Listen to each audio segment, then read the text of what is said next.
Magandang araw at magandang gabi po sa mga nakakapanood sa gabi at sa lahat po ng naabot ng video nito. Welcome po dito sa NP o Aven Mix Videos. Ngayon po ay may video tayo na actually ito ay isang balita mula sa Balitang A to Z. Ngayon, ito yung tungkol sa pag-aangkin nila sa Palawan. So hindi po tayo sigurado kung ito yung gawa-gawa ng mga Chinese vlogger o kaya naman pwedeng propaganda o inutos sa mga Chinese vlogger ng kanilang mismong gobyerno. So ito po yung balita na tungkol doon sa pag-angkin nila sa Palawan. Panoorin natin, saglit lang po ito.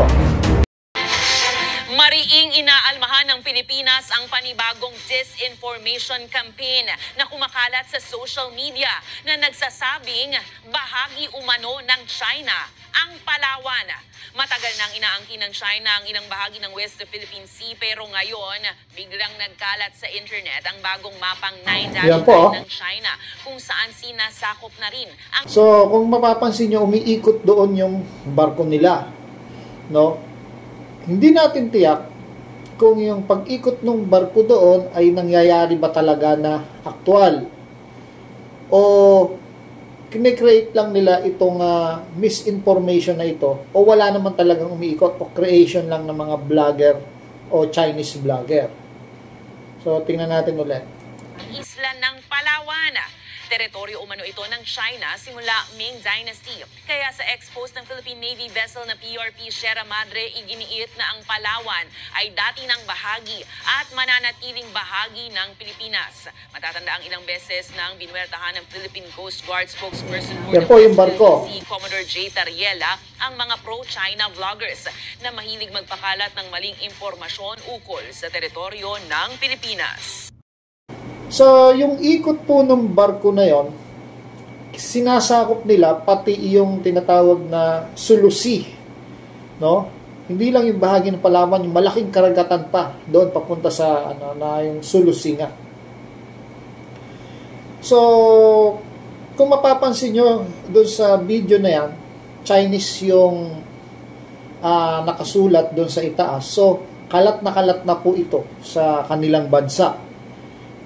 Pinakakalat nila ito sa kanilang bansa para hinihimok nila yung mga tao nila ay bahagi pala yan ng Chinese ng China, kaya dapat sa atin yan. So hinihimok nila yung kanilang mga mamamayan o mga kasundaluhan na ipaglaban niya ng mga Chinese.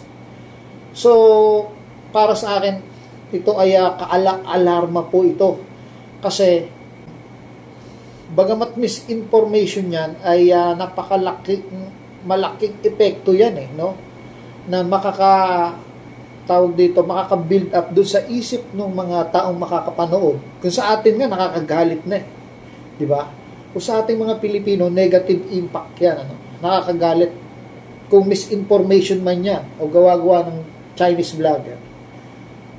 Nakakagalit kasi pananadya na yan, pang-iinsulto na sa soberanya natin sa mga Pilipino. Ganon din sa kanila. Pag nalaman nila yung misinformation nila at pinaniniwalaan nila, magagalit sila. At mahihimok sila na hihimukin yung gobyerno ng China, gobyerno nila, na ito, isama natin ito sa ating mga tatrabahuhin para mapunta sa atin. So, maliwanag naman doon na vlogger daw yung mga gumawa niyan. So, hindi natin alam kung yung vlog na yon ay pinamunuan ng kanilang gobyerno para ipakalat, para mariin nilang itanggi kung sila man ay usigin ng international tawag dito ng batas, yung international law, sasabihin nila na vlogger ang may kagagawan niya. Pero pwedeng ito ay may udyok nung kanilang pamahalaan. Kasi hindi yan gagawin yung misinformation na yan. Kasi mahigpit sa China di ba? Yung mga ganyang misinformation, hindi yan gagawin ng mga natural na tao, ng vlogger, na Chinese vlogger. kung takot sila doon sa gobyerno nila. At kasi parurusahan sila eh. Misinformation yan. Pwede humantong yan sa hindi magandang relasyon ng bansa laban sa isang bansa. Lalo't may sigalot na. So ito, malamang pakana ito ng hindi lang ordinaryong vlogger. Ito ay pang-i-intimidate na pakana ng kanilang gobyerno dahil ayaw nating alasin dito yung Typhoon missile. Ngayon, ginagalit nila tayo. Nagpapakalat sila ng mga ganyang impormasyon. Napakadelikado po yan. Kaya dapat hanggat maaari, huwag na nating padaanin doon yung mga Chinese vessels. Mapa-Navy man yan o research. Kasi pwede naman silang dumaan doon sa dulo ng Palawan, pababa. Huwag na doon sa pagitan ng Palawan at saka Mindoro. Napakabait ng gobyerno natin. Ginagawang passage nila yan. Alam naman natin na anytime pwede silang manabotahe sa lugar na yan. Kaya nga kaduda-duda. Una yung Chinese vessels. Alam naman niya yung rota niya. Bakit doon siya dumaan sa ilalim ng Palawan? At lumabas siya doon sa pagitan ng Palawan at ng Mindoro. Yung Chinese Navy na papuntang south, bagamat yun ay may basbas. Sabi, may basbas ng United Nations. At natural na passage lang daw yun kung papunta ka sa south. Hanggat maaari, isara na lang muna natin yun para sa mga Chinese. No? Doon na lang sila dumaan sa dulo ng Palawan kung papunta sila sa south. Kasi medyo, na to parang pang-i-espiya na yan. Hindi natin alam kung ano yung mga inilalaglag nila dyan habang dumadaan sila. Pwedeng mga submersible drone para mag-spy. Pwedeng parang yung landmine, ano ba yung ginagamit sa dagat? Na pagka dumaan ka, pwedeng sumabog. So, marami. No?